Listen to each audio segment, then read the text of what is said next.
During this segment, we're going to talk about 4 different types of bed mobility that you might find helpful when moving a patient from lying to sitting, sitting to lying. The first patient scenario is if they are very weak. They're too weak to really use their upper body or trunk, and they're too weak to use their legs. We're joined by Tyler, and we're going to show you a 2-person technique to help get a patient from lying to sitting. Okay? All right, Trent, what we're going to do is I'm going to help you with your head and shoulders. I'm going to gently bring you up while Tyler brings your legs off to the side of the bed. And then I'm going to help you maintain your balance while we use this draw sheet to slide you out so that your feet will be on the floor. Do you feel comfortable, safe Yes. with that? Mm-hmm.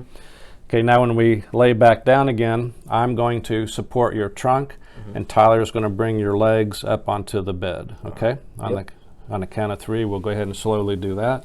1, 2, 3. And move the pillow so you have the pillow. Then, do you feel all right? Yep. All right.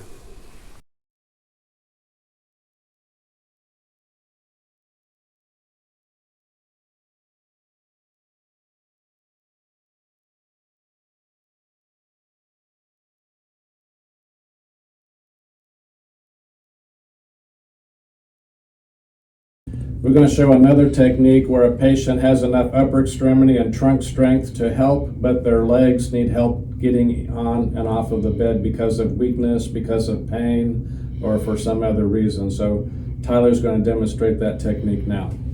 Okay, Trent, I want you to just inch your legs towards me, slowly but surely here. There you go. Okay, and I want you to try to come up to sitting here. There you go. I'll move your legs a little bit more that way. There you go. Okay, I want you to start leaning towards the shoulder, Trent. We're going to inch around these legs. There you go. Another technique we'd like to show you is the use of a leg lifter. We have leg lifters in our therapy department, and we can issue them to patients to use getting their leg on and off the bed if it's appropriate. It's important to know how to use a leg lifter properly. Trent's going to show the wrong way to use a leg lifter. Look at how he's sitting. He's sitting square with the bed, and I want to show that he doesn't have enough flexibility to bring his leg up to the bed with the leg lifter in this seated position. Okay. The correct way to position the leg lifter is to have the patient turn so they're facing the foot of the bed as much as possible, but still sitting safely on the bed, so not too close to the edge of the bed. And now he's able to easily move his leg up onto the bed with a very short motion like that. And you can use the leg lifter to help the leg on or off of the bed. Okay? If you don't have a leg lifter, another technique to use is to put the good leg underneath the injured leg or the weaker leg, and use the strong leg to help get that leg up onto the bed.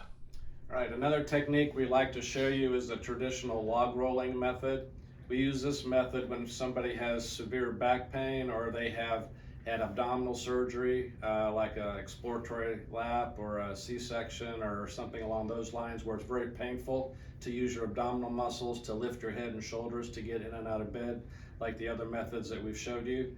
So a traditional log rolling method, we want to keep the trunk stable, moving the shoulders and the hips at the same time, so there's no twisting of the trunk when we're going from lying to sitting, sitting to lying. So what we do is we have the patient bend their knees, and then we instruct them to move their knees, their hips, and their shoulders all in one unit, like this. And then what we do is, if we have another person, we have them move their legs off the bed, and then the patient push with their arm, and then come up to that sitting position like that. That's the least amount of movement that we need with the patient. They don't do any twisting. They don't use their abdominal muscles. Everything, their core is stabilized when we're doing that, so it eliminates a lot of pain when they're moving that way. And then when we lay down, we have the patient lay down on their side, and as they go down, we bring their legs out, and then after they are positioned like that, we help them to gently roll over, back into bed like that. Go. Another method we'd like to show you is if a patient is hesitant to do the log rolling, or if it's really painful for the patient to perform the log rolling technique. Another technique we can use is to raise the head of the bed up to its full or almost upright position, putting the patient in a near sitting position, so all they have to do then is to move their legs off of the bed so they don't have to use their stomach muscles or to do any twisting when they're getting up. So we're moving the head of the bed up now. And of course, the rate of how fast we raise the bed is based upon how much pain the patient has. And then we just gently help them move their legs over. And then another person helps them to gently bring their head and shoulders forward so they don't engage their abdominal muscles. And then we sit on the edge of the bed like that. A lot of patients like that method to the log rolling method because it just seems to be easier for them with less pain. All right, a technique we use to move the patient up into bed is to use the draw sheet to slide them up into bed. What I want you to do is to have your partner and you stand with an athletic position, feet wide apart, 1 foot in front of the other. Stand at the upper third of the draw sheet. Go ahead and grab the draw sheet with your hands. And then instead of trying to lift the patient and twisting the patient up in the athletic position, all you have to do is to lift and shift your weight forwards, and then we'll move the patient up that way, okay? We'll do it on the count of 3. 1, 2, 3. And then it also is helpful to have the patient fold their arms and to lift their head so there's less drag as you slide the patient up into bed. Another technique that you might find helpful is using the Trendelenburg function of the bed, allowing gravity to assist you in sliding the patient up in bed. So all you can do is engage the Trendelenburg button on the bed. The feet come up, the head goes down, and you can see that you can certainly use gravity to help you slide the patient forward using the same technique that we used before with the draw sheet. Standing in the upper third, having the patient cross their arms, lift their head, and on the count of 3, working together as a team to slide the patient up into the bed. All right, 1, 2, 3. That is a lot easier because gravity is assisting you in moving the patient up into bed.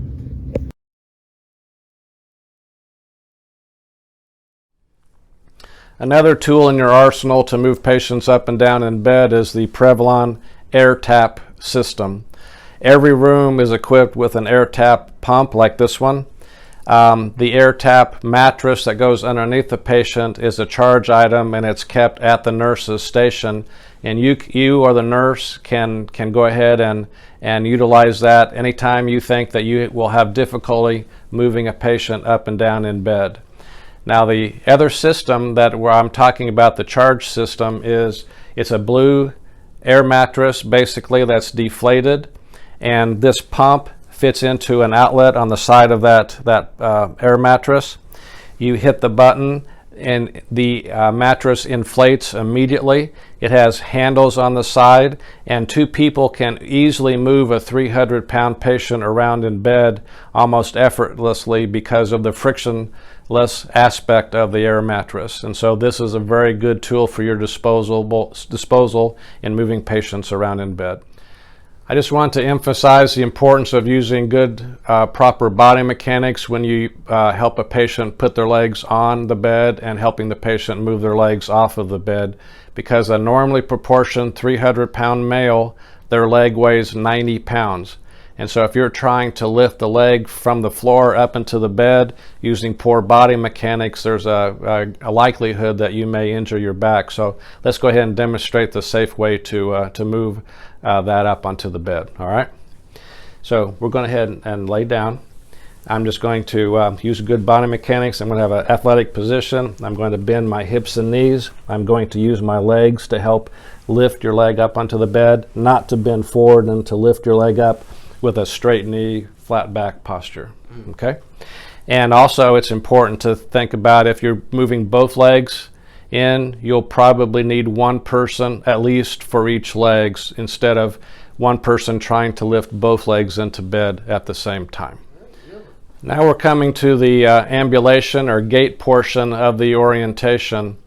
Again, it's everybody's job to help a patient mobilize while they're in the patient. So if you feel like a patient needs a walker to safely mobilize in the room, and we do not have physical therapy orders to see that patient, you can go down to our department and collect a walker from our storage room and bring up to the patient's room.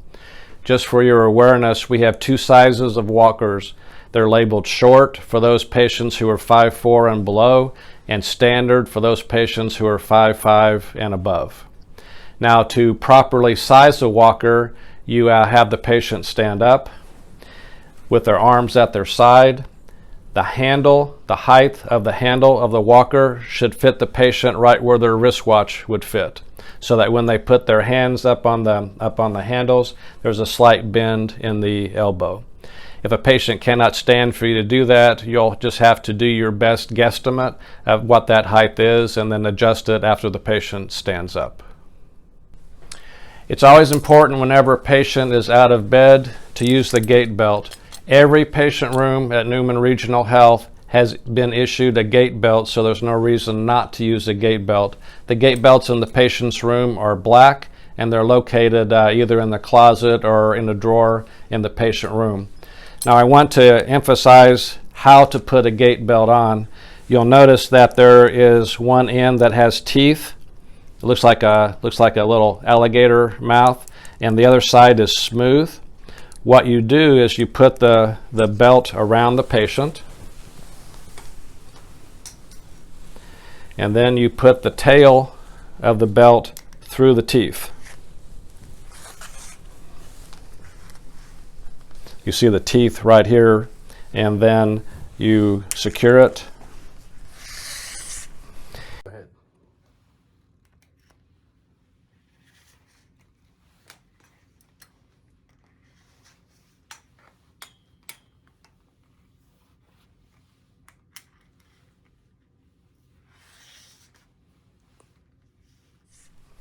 And you want to put the gait belt as close to the center of gravity as possible, because your goal is to keep the center of gravity over the base of support, which are their feet. Okay.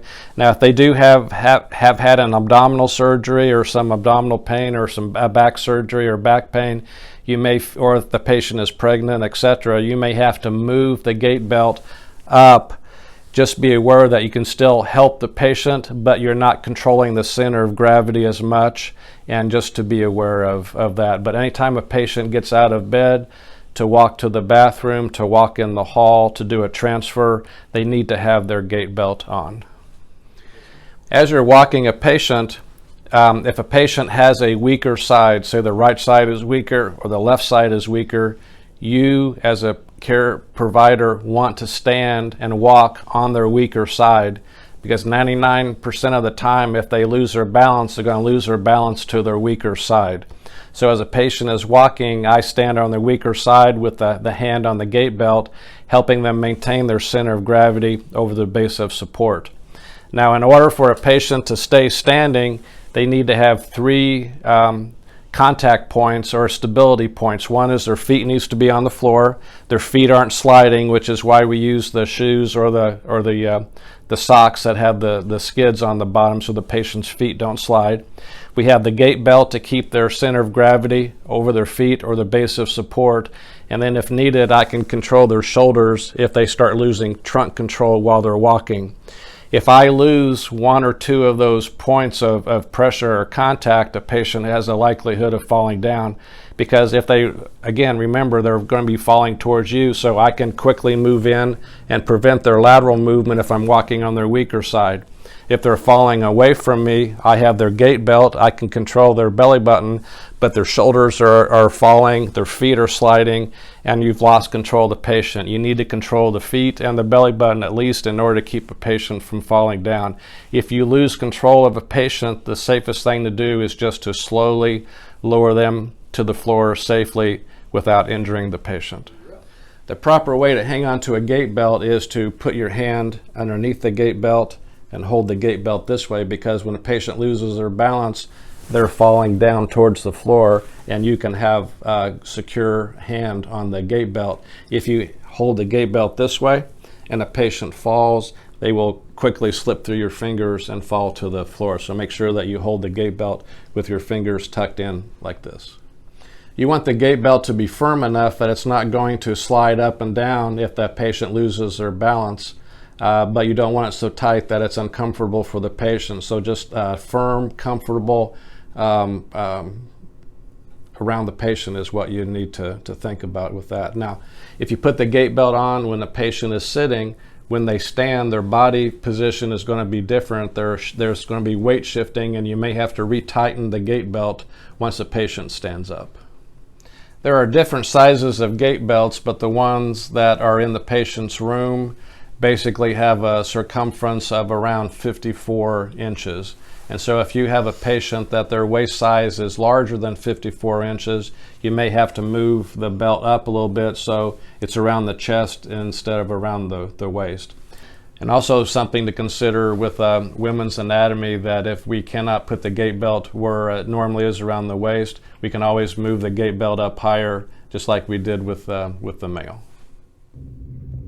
An important aspect to be aware of before you get a patient up to move them, especially after an orthopedic surgery to their lower extremities, is you absolutely, positively have to know the weight-bearing status of your patient, whether it be non-weight bearing, toe touch weight bearing is tolerated. Do not get a patient up until you check with the nurse or check the chart to make sure you know what the weight-bearing status of that patient is. All right. Now, so if a patient is allowed full weight bearing with their legs, so there's no weight bearing issues, and they're just using the walker for strength or balance issues, what I have the patient do is slide the walker ahead. They take about half a step with their one leg, and then they step past it with the other, just like a normal walking pattern. And I'm just walking on their weaker side, helping them with their balance.